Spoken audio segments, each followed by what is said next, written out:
Hey guys, welcome back to my YouTube channel, and today is going to be a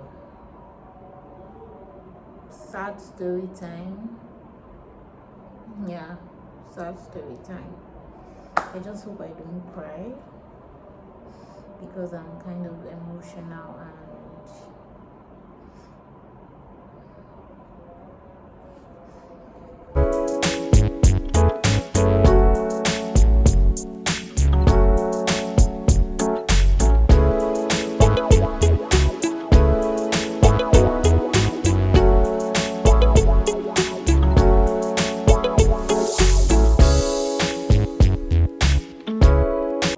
so guys, I'm just going to get into the video. So 2 months ago I lost my mom, and it has been really, most times when I try to talk about it, I become very short of words to say. It was really traumatic because I was sitting right beside her when it happened, and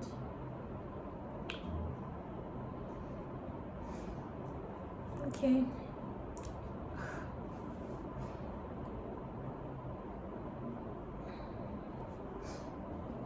Sorry again for the interruption. So it's Sunday when the doctor came and said they were going to conduct a surgery to remove fluid that was stuck right here, and he said the fluid was not making her breathe. That's why she's on oxygen, and they were supposed to conduct it that Sunday. My dad went around to get most of the materials they needed, but they could not get the surgical equipment because it was a public holiday, and also it was a weekend. So he said Monday. I'm just going to, I don't think I can go detailedly on the event that happened that day. It was that Monday. Sunday night I did not sleep.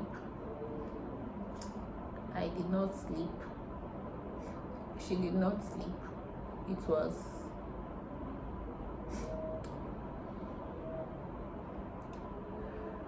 I don't even know if I'm ready to talk about this, but since I've started, I'll just keep it short. She kept complaining throughout the night. She could not feel the oxygen working, and I kept going to the nurses. That morning, when it was already daybreak, she said, you need to sleep. I'm very sorry.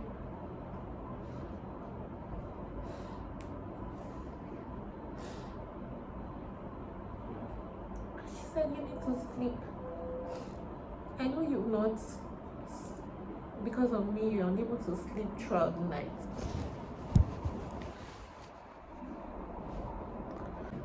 She said, you need to sleep. I tried to, but I couldn't. I just knelt beside her, listening to a sermon online. Kept my hands beside the bed, and she placed her hands on top of mine, and she was caressing them.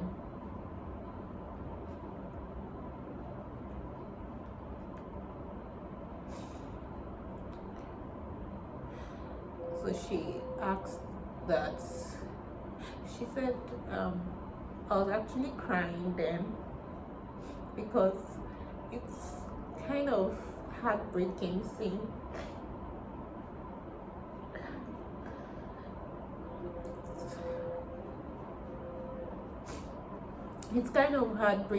seeing your parents looking helpless, like like they are always there for you and all, but this time around they cannot even help themselves. You need to help them.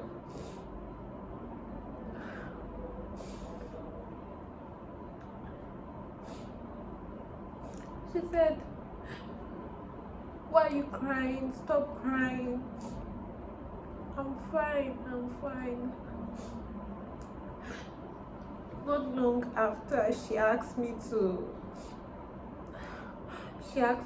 help adjust her lying position, which I got up to do. I was asking her, is it okay? And she said, oh, prayer, your mouth is smelly, go and brush your teeth.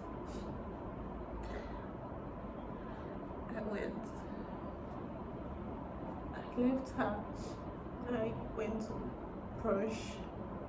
On my way, I saw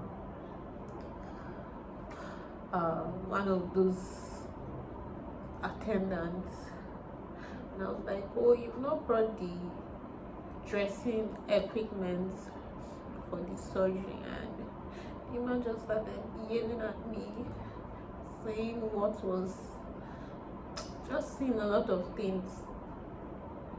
I felt so bad with the way she spoke to me. When I was brushing, I was crying. And when I got back into the room, my mom was like, was it you that lady was talking to? And yeah, I said yes. She said, oh, I'm sorry, it's because of me they're talking to you like that too. I just smiled.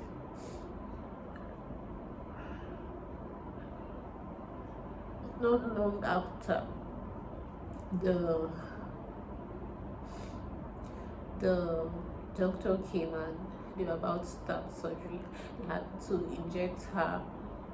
They gave her tramadol and one other injection like that to make her unconscious. I was actually thinking maybe they were just going to, because the doctor used a syringe to show us the fluid that was stopped here. I was thinking maybe, oh, that's the process, and or not knowing they were going to tear.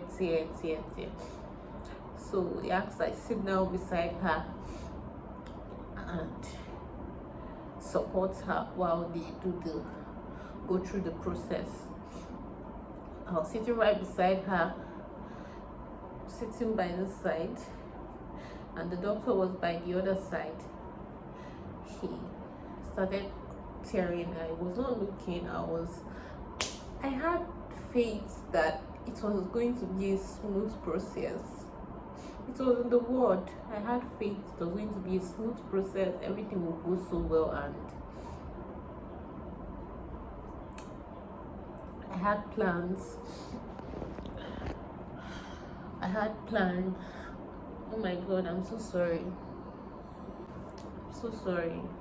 I had plans of going home, doing my laundry so I could resume back to work that Monday, but I saw the condition because the woman was coming back. I saw the condition of things. I was like, oh, I don't think this woman will be able to do this thing by herself. I'll have to be here, because at that time my mom, they could not find vein in her hand, so the drip was in her leg. She was on oxygen, she could not move. It was a struggle trying to get her to stool, pee. It was a struggle. So I was saying, if they now do this thing, how would this woman cope by herself? Okay, I'm going to stay that Monday. Tuesday I'll go back home and do my laundry to resume on Wednesday. We started the ward. Were 4 in it. Started it in the ward. It was done in the ward. Started cutting. I was not looking. I was just hopeful, waiting for the procedure to be done with and all. And then next thing, oh, the drip was running so fast. My dad had to be running up and down looking for one or two things. Next thing, the doctor it's so painful knowing you are in pain and you could not even cry in pain. My mom started coughing blood. She started coughing blood and I saw blood. My whole body starts to shake. The doctor asked I support her head with my both hands like this. When I saw the blood cough, when I saw her coughing blood, this hand fell off. I could not anymore. I could not. My whole body started to shiver. I was crying. I had catarrh all over my nose. I was using the tissue I had beside me. I was using it to blow my nose. I was using it to clean her mouth. It was a terrible thing to have witnessed.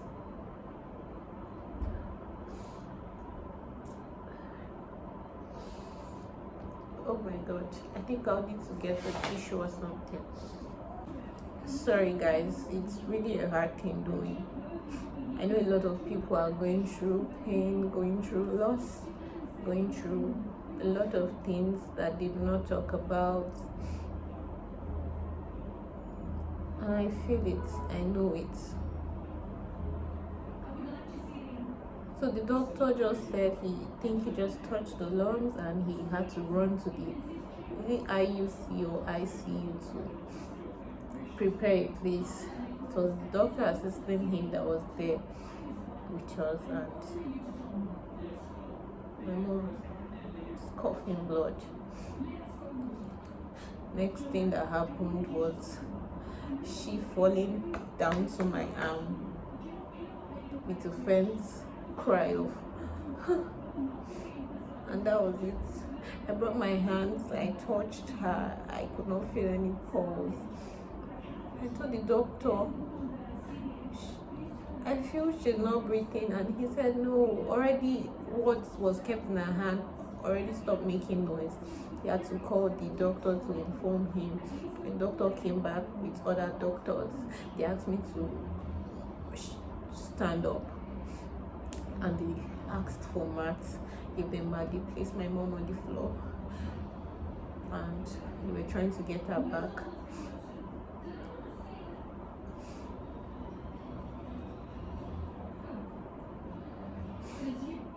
And she was gone already.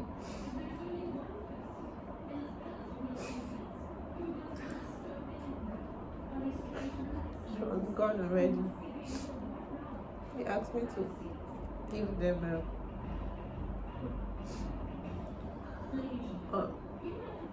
clothes they were using covering her.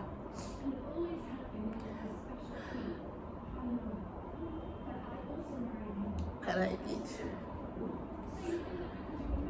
Give them towel, give them wrapper. They cleaned and covered her.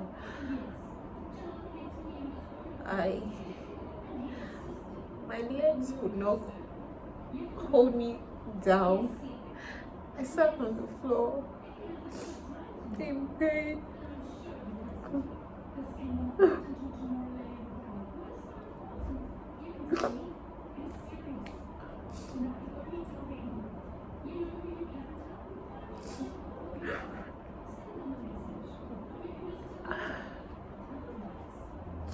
I sat there in pain, not knowing what to do. My dad has already run mad all over the hospital.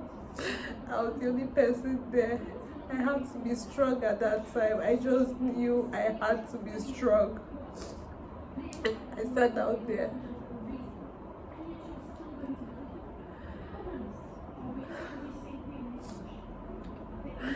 they finished dressing, I got I sat beside her. She was covered. I could not open to see. I just sat beside there. I laid my head beside her. I could not. I felt like throwing up. The smell of the blood was choking. I felt like throwing up. I had to raise my head. I just sat there, play music. At that time, I could not cry anymore. Just play music. At a point, it felt like she was breathing until the woman that was helping her came, and because she came that morning, I think everything happened so fast. In less than 30 minutes, she was already gone. She opened and said, "Mommy, this was not the plan. We're going to leave here together, not leaving you behind." That was when I saw my mom, saw her.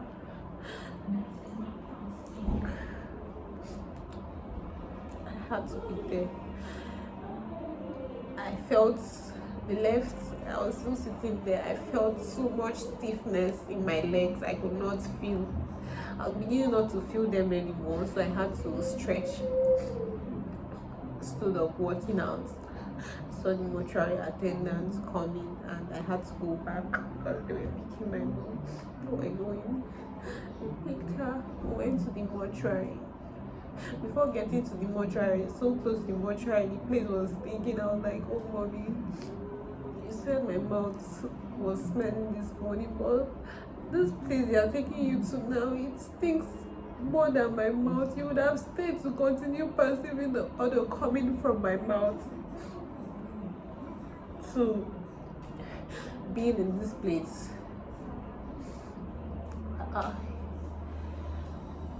I was broken. I got to the mortuary door. I could not enter. The place was smelling so bad. I saw 3 bodies on the floor. They kept my mom beside them. I felt broken.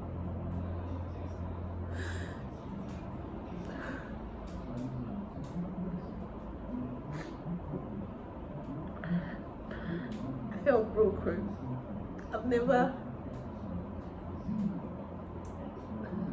I don't think there's any pain bigger than this.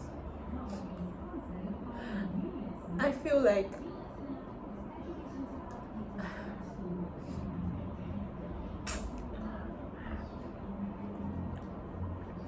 I don't think there's any pain greater than this. Sitting and watching a loved one pass. It's really heartbreaking. I've been traumatized by this for the past 2 months.